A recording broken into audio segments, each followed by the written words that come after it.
Greetings one and all, my name is Lancer and welcome to another binge cap. This season's been pretty long, or at least it's felt that way, for we are doing the fall 2023 binge cap. And before we get into it, overall, this has actually been a pretty hype season, or at least a pretty good season. Maybe not hype, but a lot of the shows that we're going to be covering today are going to be more on the good side. You know, normally I have like a mixture of pretty shit to mid to pretty alright shows, but no, you know what, let's just get into it, alright? We got about 10 shows here to cover. That's more than I actually thought. And before I really get into it, I talked about this last season as well, but Jujutsu Kaisen Season 2, I will not be talking about that in this binge cap. I will be dedicating a whole other video to Jujutsu Kaisen in the future, just because the season, I think, has one episode left, which means I will now be going through and binging that whole season. I've already had enough stress this season having to binge these last couple shows, just because I've been waiting for them to be more finished. That way I could just consume all of it. But just know I do plan on watching Jujutsu Kaisen Season 2, I just haven't yet. Either way, let's get right into the shows. I do normally talk about the shows that I didn't really like as much first, so we'll start with this one. 16-bit sensation, Another Layer. Konoha Akisato is an illustrator who loves beautiful girls and buys shoujo games. She works at a video game studio and aspires to become a super famous illustrator. However, reality did not work out as well as she had hoped. In the present, where mobile games are all the rage, Konoha spent her days as a sub-illustrator just coloring the back of background characters. One day after some happenings, Konoha got her hand on a masterpiece of a Baishoujo game from the owner of a game shop. Thinking back to the golden age of Baishoujo games, Konoha opened the package of the Dokyusei. She arrived in the year 1992, the golden age of Baishoujo games. Will Konoha be able to think, draw, and create her beautiful girls? A story about a girl brought to you by her overwhelming love for beautiful girls. Now let's start. Hell of a synopsis, but I'm gonna be honest about this one. I kind of just skimmed through the first episode and haven't really come back to it just because, again, thanks to my own procrastination and not really getting the jump on watching some of these shows. With this one, I was watching, I was just like, I don't need to really waste my time on this. I can get the gist of it. I need to watch other shit. But like the synopsis said, yeah, girl hates her current life and job, so she gets transported back to 1992, and I'm sure there's some sub-romance plot with this guy she bumps into, so it has an interesting art style, so I won't go too deep into it, I guess, and assume too much just because, again, I've only watched one episode, but I will leave it at a simple 3 out of 10. I know that's very low. It didn't really hook me enough for me to continue going. Alright, next one. I figured I'll stick on this trend of ones that I didn't really finish, but Hoshikuzu Telepath. Stardust Telepath. 15-year-old Umika Konihosho is having a hard time socializing at school, but she hopes her words will someday reach other people. When self-proclaimed alien Yu Akiuchi enters her life, Umika will learn more about being open. A weird synopsis. I don't feel like that's what the show is about at all, but the best way I could describe this show, it's like Bocchi the Rock meets do-it-yourself show that came out a long time ago. Where it's, you know, this girl who is super socially anxious is interacting with these 3 other girls, and it's like this little troupe. I compare it more to the do-it-yourself show just because, you know, it's this little group of girls who are passionate about doing this thing. I do want to actually finish this show because it actually is pretty cute and I like the art style, but again, I wanted to focus more on other stuff. But I mean, just from the first 3 episodes that I watched, I got the gist of it. It's very heartwarming, very wholesome. I definitely foresee maybe some Yuri stuff with it. From just the first couple episodes, again, I'll leave it at a simple 5 out of 10 just because I have hope for it. Like, you know, the art, the animation, it looks pretty good. It can go up or down. Probably will go up. Alright, next one. Ojo to Banken-kun, a girl and her guard dog. I'm not gonna read the whole synopsis of it. It's pretty long, but it pretty much is about this girl who is the granddaughter of a Yakuza leader. And because of that, she lost her parents at a very young age. And so she pretty much has been raised by this one guy, a guard dog for the Yakuza, and specifically is guarding her. And is sort of like a father figure to her, but then going into her teenage years, she's really developed a crush for him. So it's not incest. And it's just the antics that they get up to, and like he transfers into her school pretending to be a student even though he's 26. And yeah, it's just kind of a will they won't they kind of show. I mean, I'm just gonna spoil it. They do by the very end. They had me in the first half, not gonna lie, but then going forward I was like, it's kind of boring. Despite this being like a Yakuza kind of show, there was a distinct lack of action. There was really only one scene I can think of, and that was it. The rest of it is pretty much just romance focused. I will say the art style in this is, I thought it was good at first, but it's really weird. I'm gonna be honest, there's certain shots, it's their faces, and I'm like, oh boy. It's not bad, but it's just kind of jarring. It's different styles mixing, and also just her character kind of being like this soft monotone voice, but yet she's still a girly kind of character. It's kind of weird. I don't know, there's definitely something there. There's definitely people who could enjoy this if you're into like those pretty boy will they won't they kind of shows. So overall I would give it a 4 out of 10. There was still some stuff there, you know, the music was pretty decent. Yeah, 4 out of 10. I'm just gonna leave it at that. Now we'll go into, yeah, the stuff I'm really gonna praise. Keikenzumi na kimi to keikenzero na ore ga otsukiai suru hanashi. I tried my best, I swear. Or in English, our dating story, the experienced you and the inexperienced me. This one kind of caught me off guard. I really wasn't expecting much going into it, but more towards like the beginning and middle segments, I was like, okay. It's like, it's the more safe for work version of My First Girlfriend as a Gal. I'll just read the synopsis. Ryuto Kashima is a gloomy high schooler. Oh, the way the sentence is structured is so weird. He's a gloomy high schooler, period. As a part of a punishment game, he was forced to confess to Runa Shirakawa, a girl at the top of the school's cast who is admired by everybody. They ended up going out for the unexpected reason of, I'm free now, so... But Ryuto ends up following and eavesdropping on Runa being confessed to by a handsome soccer club member, and Runa being... Ryuto...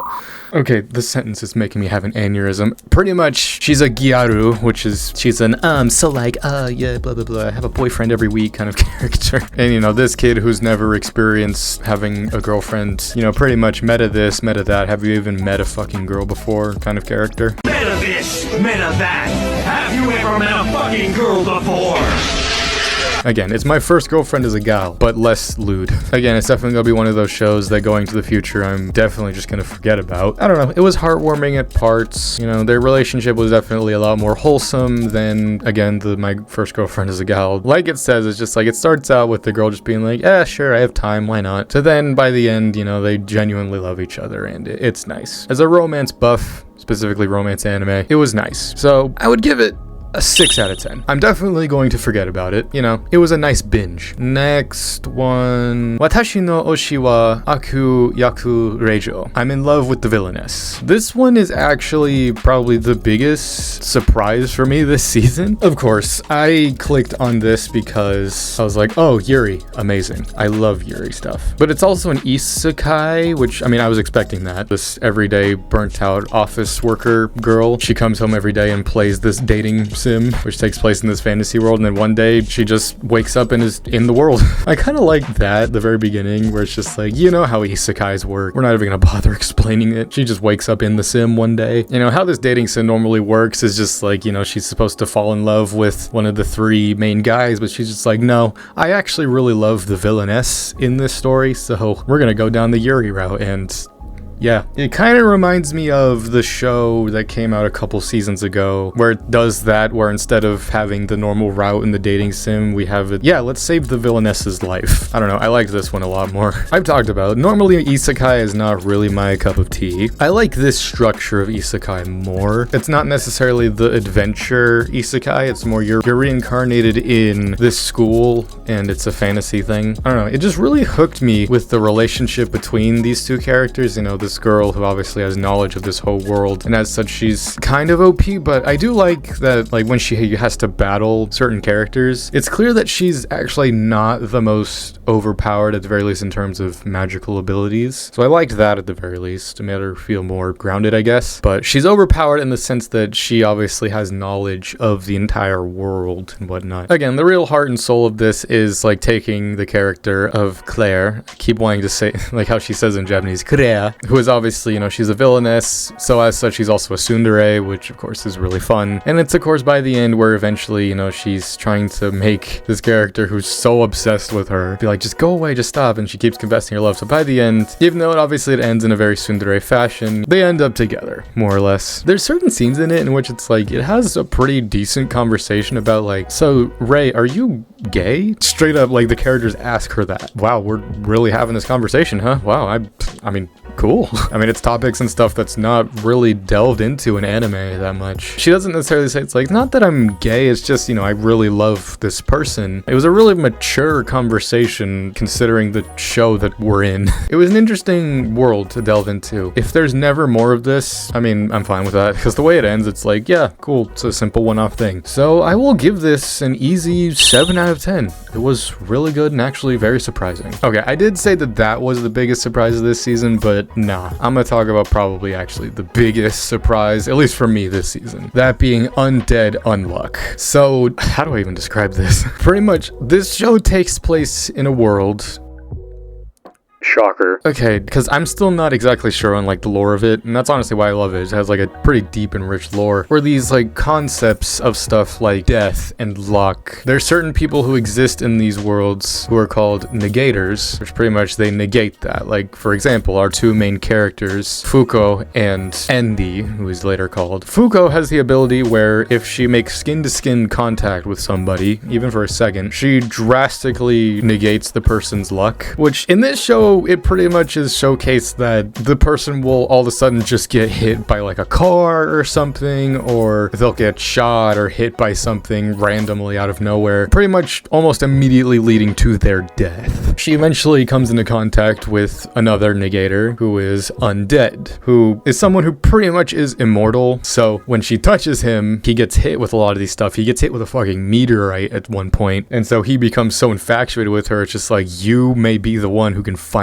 kill me. So I like that kind of character like that, where he's immortal, so he can't die, so as such he wants to die, because it's something he's never been able to experience. But the biggest thing I love about this is Andy's power, just how he utilizes it. He's not just like a Majin Buu kind of character, where it's like he gets hit, he instantly regenerates it. It's the way he utilizes his regeneration. Like, he cuts off his own limbs and like projects himself with his blood so he can fly. You know, he cuts off pieces of his fingers and uses them, like when he regenerates, it's like a gun. And plus, of course, it's a world where there's a bunch of other negators who have different powers. It's one of those worlds, you know, kind of like Demon Slayer Jujutsu Kaisen, where it's this person who kind of stumbles into this world and then is like met with like this hierarchy of a council and people who are way so overpowered, and you slowly have to climb that hierarchy, and you meet people, different creatures and whatnot, who are kind of like the antithesis to the negators. Like, it originally starts out where Andy and Fuko are being hunted by this like higher council, and then it just comes to a point where, you know, Fuko brings up, it's just like, oh, then why don't we just join them? If we're just gonna be hunted, why don't we just become the hunters? And Andy's just like, oh, okay. So then they killed two of the people that are part of the council, and then they take their spots. It's a shonen, and it's really fun. This first half of it has been really fun. Thankfully, I was like, oh, it's a 24 episode season. When these first 24 episodes are done, I think I'll come back to it and delve more into like a heavy spoiler review for it in the future. So look forward to that. The animation, the art, and everything is done amazingly by David Production, who of course has done stuff such as JoJo, Fire Force, Cells at Work. It looks fucking amazing. Everything just clicks just right. But even still, I'm not gonna give it a 10 out of 10 just yet. I will give it a 9 out of 10, however. Everything with it so far, it works. The fights are great, the characters are fun, the voice acting's awesome. I look forward to seeing more of this world in the story, and in terms of new stuff,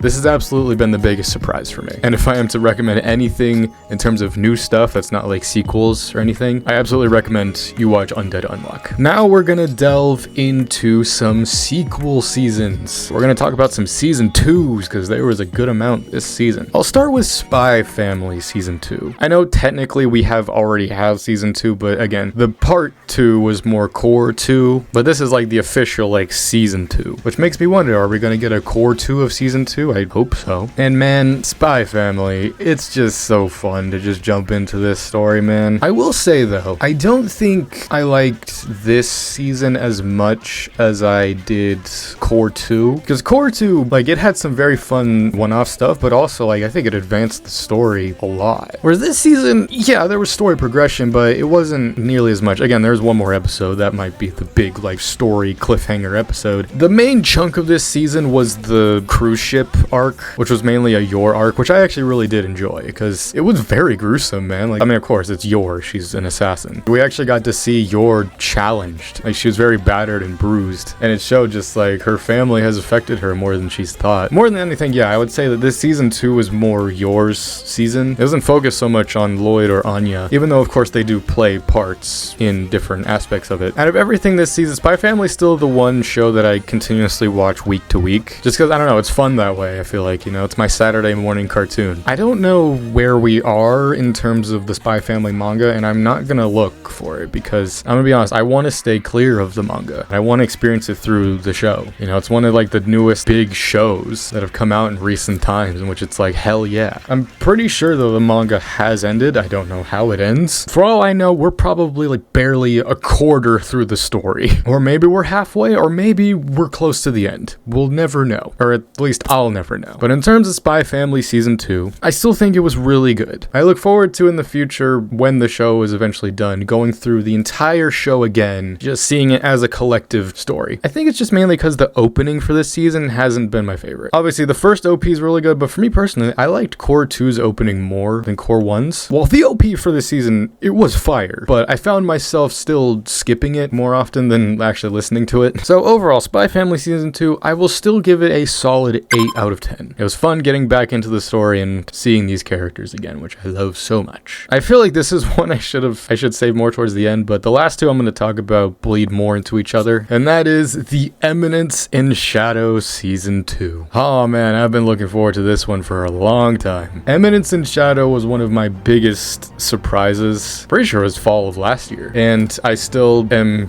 continuously angry at myself that I didn't get to see the premiere when I was at AX, but I am sad that this wasn't a 20 episode season like season 1 was, man, because I feel like I still just needed that little bit more. This show, the way it builds off of season 1 though is really good, although I did find myself being like, I feel like I should have revisited season 1 because there's definitely stuff I forgot about, because certain characters would come up and I'd be like, who are you again? I forgot. I forgot.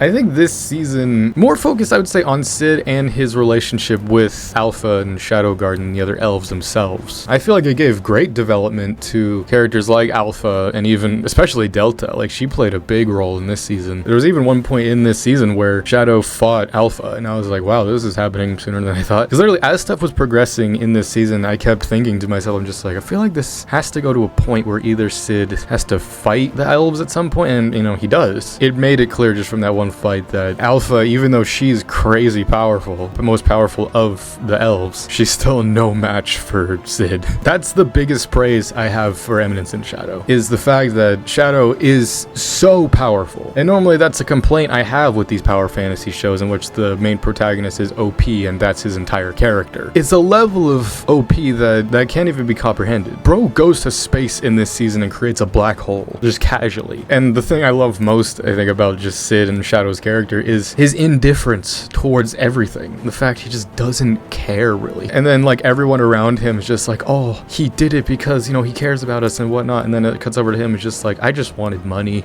It's just how he bullshits his way through everything, and then it somehow is construed into people fearing him and then loving him. Again, at least for me, it's definitely probably one of those shows that I'm 14 and this is deep. I mean, it's not that it's deep, I just find it really entertaining. The music's really good, the fights are fun. Again, the animation and whatnot, it's not anything that's too special. I mean, most of the time. This season had a lot of moments that had reused animation. I was like, oh, come on. But, you know, I still get it. Just the way his fights are stylized, especially his fight in the first couple episodes against the, like, vampire queen. It just makes me wonder, like, is Shadow ever gonna come up against someone who actually challenges him, in which he actually has to give his 100%? Because I still feel like we haven't seen that yet. Like, yeah, there's the I am atomic stuff. I feel like that's just a glimpse into what his true power is. But then again, I feel like if two people on that same level clashed, it would probably mean the destruction of the whole planet. Eminence in Shadow Season 2, it was really fun. Again, I feel like I've been saying that a lot, but, you know, it is. Jumping back in, seeing these characters again, having fun times. Again, a lot more development for, you know, the elves and the Shadow Garden. I feel like I'm more attached to them now. And the cliffhanger for this season, fucking hell, really makes me look forward to the third season, because it's like, holy shit, we're back.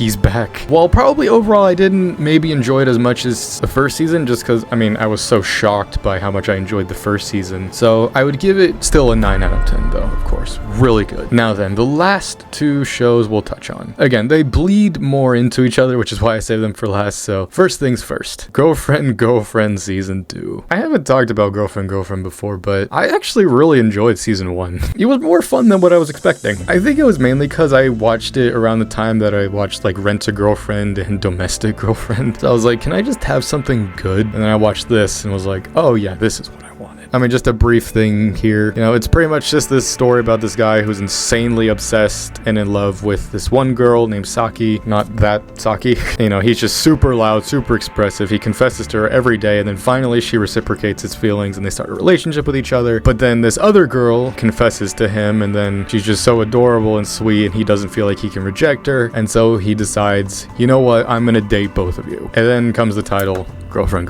The two timing, which is the joke, the long-running joke. The biggest thing with this show is the voice acting is so good, at least for the main character and Saki, because they're so loud. It's one of those things where if this was just a normal romance, if this was just girlfriend and not girlfriend, if it was just this main dude and Saki, I mean, it would be fun. You know, you could tell even throughout the course of the story, it's like, are honestly a match made in heaven. But it's also just his interaction with these other characters, because, you know, there's this other girl who comes into play, this blonde girl who's a YouTuber, shout out, who's like super obsessed with him as well, but he doesn't want to be a 3-timer, because God forbid. And so there's like funny stuff with her, like trying to like get him to fall for her. And then there's this fourth girl with the white hair who's Saki's like best friend, who secretly actually does have a crush on Mukai. That's his name. I literally just watched the last episode today. Why did I forget their name? Going into the second season, it really focuses heavily on Shino's character, and I thought I wouldn't like it as much. It's like, you're the fourth character, you're not gonna have a chance. Do we really have to bother? But going through the season, I'm like,